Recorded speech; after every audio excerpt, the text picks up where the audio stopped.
सरदार वल्लभ भाई पटेल की 150वीं जयंती के अवसर पर आज उत्तर प्रदेश विधानसभा अध्यक्ष सतीश महाना के नेतृत्व में एकता यात्रा सत्यम गेस्ट हाउस नौक्स्ता से निकाली गई, जो कि यशोदा नगर, रविंद्र नगर, रामा देवी, शिव कटरा, सुभाष रोड, लाल बंगला बाजार होते हुए सतीश महाना के कार्यालय पर समाप्त हुई। उत्तर प्रदेश विधानसभा अध्यक्ष सतीश महाना ने पत्रकारों से बातचीत करते हुए कहा कि आजादी के बाद देश को बांटने की कोशिश किया, जिसे सरदार वल्लभ भाई रोकने का प्रयास किया था। आज गुजरात में उनकी स्टैच्यू ऑफ यूनिटी लगी है, जिसको देखने के लिए देश ही नहीं विदेशों से लोग देखने आते हैं। अभी हमको भी उत्तर प्रदेश के मुख्यमंत्री योगी आदित्यनाथ के साथ देखने का सौभाग्य मिला है। आज की यात्रा का मुख्य उद्देश्य एकता व भाईचारा बनाए रखना है। इसमें भाजपा का कोई झंडा नहीं था। समाज के सभी जाति और धर्म के लोगों ने भाग लिया। दिल्ली में साइन महिला के बारे में कहा कि सरकार ठोस कदम उठा रही है। इस यात्रा में प्रमुख रूप से वीडी राय, सुरेंद्र अवस्थी, शानू शर्मा, लालू पाल, नरोत्तम दास, नंदू शुक्ला, दिनेश शास्त्री, सोनू बाबा, सुमित बघावन आदि लोग मौजूद रहे।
यात्रा का क्या उद्देश्य है? देखिए, इस देश को एक सूत्र में बांधने के लिए, देश की एकता के लिए, देश की समृद्धि के लिए और देश को मजबूत करने के लिए इस देश के लौह पुरुष सरदार वल्लभ भाई पटेल ने सारा जीवन समर्पित कर दिया। आजादी के बाद अंग्रेजों का ये मत था कि ये देश रियासतों में बटा रहे और कभी भी एक ना हो, और उनको एक करने के लिए दृढ़ इच्छा शक्ति की जरूरत। दुर्भाग्य से दृढ़ इच्छा शक्ति उस समय की सरकार में नहीं दिखी, परंतु सरदार वल्लभ भाई पटेल की जो इच्छा शक्ति थी वो लौह पुरुष ही से खिलाड़ी। सरकार की से लड़ाई करके भी सरकार में बैठे हुए उच्च पदों पर बैठे हुए लोग थे, उनके विपरीत जाकर भी सरदार पटेल ने इस देश की रियासतों को एक किया। हम लोग को मालूम है कि हैदराबाद की रियासत और जूनागढ़ के नवाबों ने कह दिया जी कि हम नहीं मिलेंगे। सरदार पटेल ने कहा नहीं, मिलना तो पड़ेगा।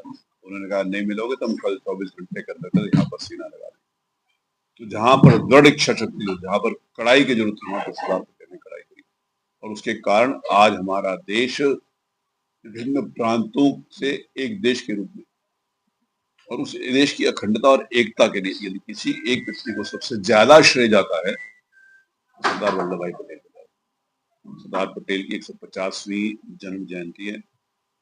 हमारे देश के यशस्वी प्रधानमंत्री आदरणीय श्रीमान नरेंद्र मोदी जी ने सरदार पटेल को लोगों तक पहुंचाने का काम, इस देश के गौरवशाली इतिहास की सच्चाई बताने का काम। जब तक 2014 तक हमारी सरकार नहीं थी आदरणीय प्रधानमंत्री श्रीमान नरेंद्र मोदी जी ने, तब तक सरदार पटेल के बारे में लोगों को ज्यादा मालूम नहीं।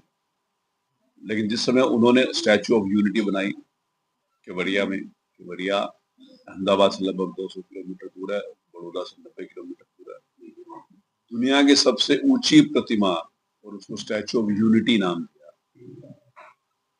आज हम सबको मालूम है कि माननीय प्रधानमंत्री जी ने 31 तारीख को जब 150वीं जन्म जयंती का अवसर था, प्रधानमंत्री जी वहां पर कार्यक्रम किया था और उसके बाद अगले 14 दिन देश के हर प्रदेश ने वहां पर कार्यक्रम किया। उत्तर प्रदेश भी गया था, मैं भी गया था, माननीय मुख्यमंत्री भी गए थे, हम उनके साथ सब लोग गए थे, मुख्यमंत्री भी गए थे।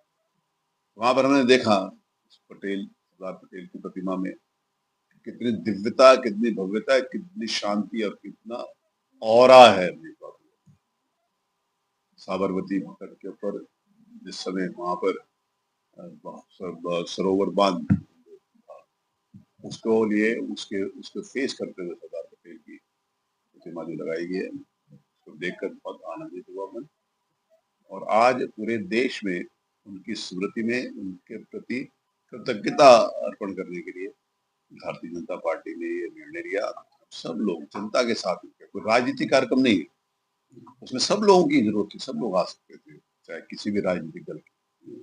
और इस कार्यक्रम में आपने देखा होगा कि एक भी हमारा बीजेपी का झंडा नहीं, राष्ट्रीय ध्वज, तो राष्ट्रीय ध्वज के नाते से सब लोग उसमें भागीदारी करते तो और अच्छी बात होती, क्योंकि राष्ट्र के पुरुषों के साथ और उनके नाम पर किसी भी प्रकार की राजनीति अच्छी बात नहीं। तो सरदार पटेल पूरे देश के हैं और देश में रहने वाले हर राजनीतिक दल को उनके प्रति कृतज्ञ होना चाहिए।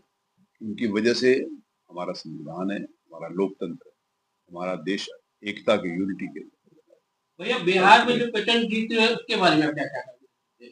देखिए अब ना, जो एक मैं इस बात को कहता हूँ कि 2014 में जब तक श्रीमान नरेंद्र मोदी जी इस देश के प्रधानमंत्री नहीं बने, तब तक इस देश की जाति की राजनीति थी, संप्रदाय की राजनीति थी, अलगाववाद की राजनीति थी, आतंकवाद की राजनीति थी, इस सार परिवारवाद की राजनीति, सारी की सारी राजनीति खत्म करके माननीय प्रधानमंत्री श्रीमान नरेंद्र मोदी ने एक सूत्र दिया, सबका साथ सबका विकास, और उस सूत्र के साथ उन्होंने जोड़ा विकासवाद की राजनीति।